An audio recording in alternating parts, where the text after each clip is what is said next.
Pilates bridges, we're going to start every bridge by tucking under and making our back really flat to the floor. My goal here is to try and get my tailbone off the floor first by tucking under even more. And then from there, I'm going to peel one little vertebrae up at a time. So a vertebrae is just a little segment of your spine, one vertebrae at a time off the ground.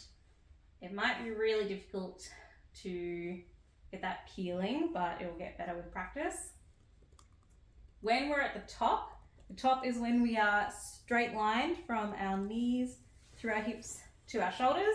We're going to try and reverse it. So we're going to reverse top down, top vertebrae down first, and then again, slowly rolling down. Your goal is to try and get your lower back to touch the ground before your tailbone touches the ground. And that's the hardest bit. That's when you'll really feel your glutes. At the bottom, relax, and then go again. So tuck, peel up, and straight line, roll back down. You'll probably find you need to go really slow when you're first learning, and then when you get better at them, you can go a little bit quicker.